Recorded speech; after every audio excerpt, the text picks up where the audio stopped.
lazy reviewer. I hear your classes are over. Congratulations. I hope you passed them all. Lazy, are you there? Now there's no need to be hostile to our movie. Don't need to do this. We can still have a good review.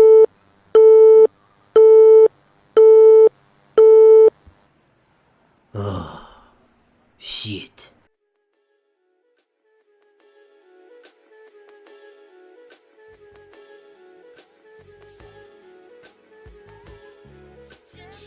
Hey everybody, and another happy lazy Sunday to you, my lovely weekend warriors, or, Monday or Tuesday, whenever this review does come out. I am so sorry that these reviews have not been coming out as often as they should. I've been on a hiatus for the past 3 weeks because I've been dealing with a lot of things with school, but it is finally over. But by the time it was finally over, I was absolutely exhausted. I just had to take another week to myself, and I'm really sorry about that, you guys. But guess what? I'm back. Return of the Mac. Yo, return of the Mac. Yo, we know when.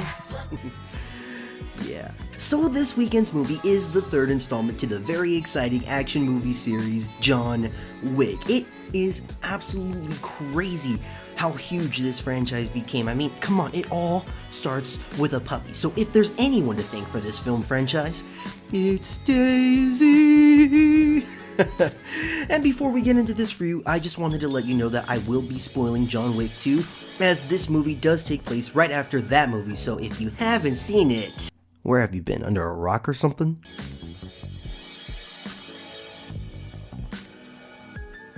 John Wick 3 Parabellum, starring Keanu Reeves, Ian McShane, Lawrence Fishburne, Halle Berry, and Lance Reddick as the concierge of the Hotel Continental. You know, the hotel for your experienced hitmen. Welcome to the Hotel Continental. Our luxury accommodation should be able to suit all your special needs. We have special dinner reservations that will accommodate any size party, even if it becomes really messy. And our experienced sommelier will be able to assist you with the finest selections of our wines that are sure to pack high caliber flavor. Be sure to call this number to make your reservation. The Hotel Continental, serving assassins, traveling business people, yes, for many years.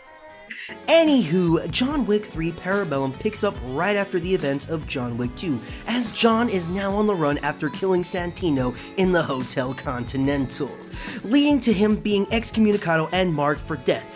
So every assassin in New York wants a piece of the boogeyman, and John is ready to show them who they are messing with. Now, full disclosure, I wasn't a huge fan of the series, jeez, I'm sorry, stop, I'm sorry!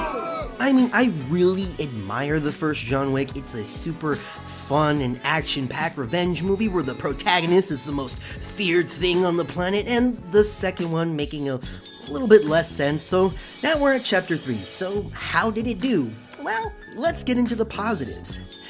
This movie looks freaking gorgeous. The first two movies have done an amazing job mixing different colors and really letting the set pieces speak for themselves. And now in John Wick 3, they still continue this trend as each set piece is so grand and incredibly detailed. There is one part in the movie that takes place in this cool glass room, and this part of the movie just really gives that sick mirror scene from John Wick 2 a run for its money. The director of cinematography really put a lot of love into the look of this movie, and honestly, this is a level of cinematography that is something that is far too good for a movie of this caliber, but I freaking love it. Because when it starts, that's the first thing that you'll notice, is that how good this movie looks. And this also plays into the characters who inhabit this world. Each faction of assassins, or underground aspect of the John Wick world, all have their own unique designs, like the operators who set up the contracts for the Continental Hotel. All of them are wearing these crazy pink sleeveless blouses, and they're all just tatted up, and it really gives you a better look into this underground world. And there is just this beautiful symmetry look that's going on between the characters and their environments. But the most important thing of this movie is the action. How was the action? Well, If you have to ask that question, you clearly don't know John Wick very well. Well, let me re-educate you on who the boogeyman is.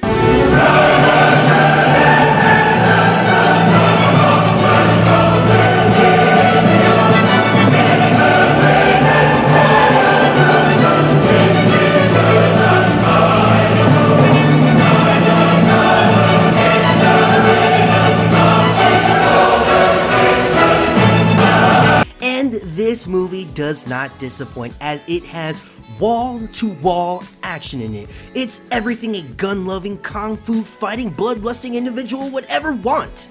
And the kills, let me tell you about the kills.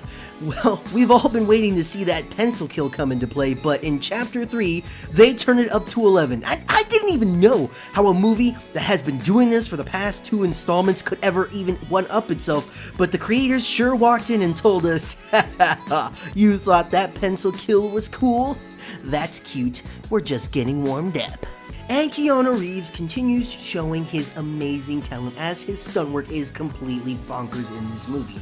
And might I add is that Halle Berry also comes out in here and she freaking kills it in this movie. She has some crazy moves as she shows even the ladies can kick some serious ass. She has this really sick scene in the movie where she has these trained dogs, which is awesome because most movies would resort to CGI animals, but nope, this is the real thing here.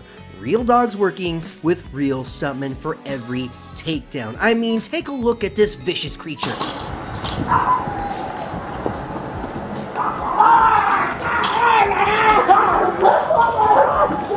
Oh, I mean, that's the wrong clip, but... Aww. Okay, let's get into the issues with this movie, and since we're talking about the action, let's start with that. Now, the stuntmen have been doing a fantastic job with all the stunts within the franchise, but I feel like this movie, the stunts were just a little bit lackluster. Now that they weren't totally bad, there were just a lot of moments where the choreography really drops the ball, as you catch a lot of people standing and waiting for their cue to come in and fight, and it's not just a couple of times, it's almost in every action scene you watch. You know how in The Dark Knight all the henchmen were standing around watching Bruce Wayne kick all of their friends' butts, and they could have jumped in to help, but they were just standing there watching like idiots. And that also does have to do with the fact that most of the action scenes kinda overstay their welcome. There are some long action cuts, and it's cool and all, but it starts to really drag on and you get a lot of the same moves. Another thing that didn't make too much sense to me was, okay, John Wick is supposed to be this deadly guy, right?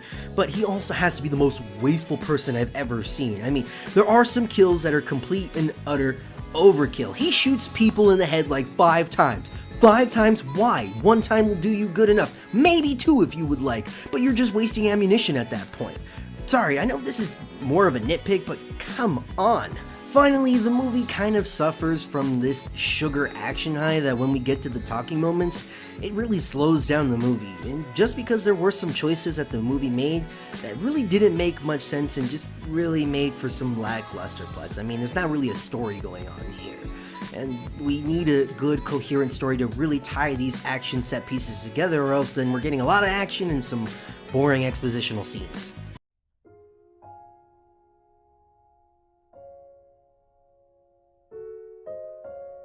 So with all of that being said, I kept teetering on what to give this movie because the action is really cool and it's filled with adrenaline, but it lasts too long sometimes that it sometimes becomes stale.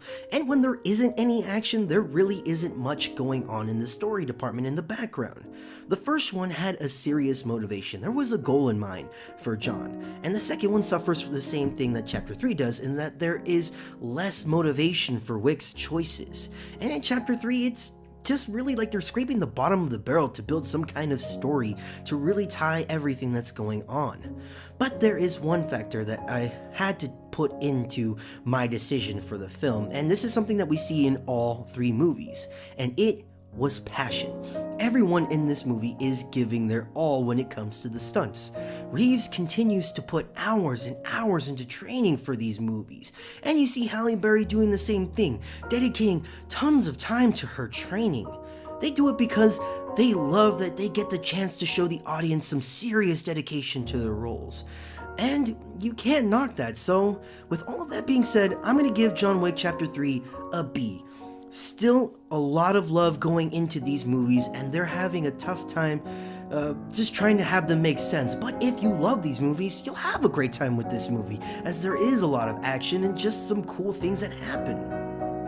Well, that's it for the review, you guys, but you tell me, did you watch John Wick, and did it meet all of your action needs, or did it just not live up to the hype? Put your thoughts in the comment section down below of this video, and why don't you also give this video a little bit of love by hitting that thumbs up. And also subscribe to my channel to get notifications of my latest reviews. Thank you for joining me again, you guys, and sorry it took so long for these reviews to come out. But I'm back, and I'll be working on trying to keep up with the posts. I hope you guys have an amazing rest of the week and or weekend whenever you see this video, and I'll see you next time.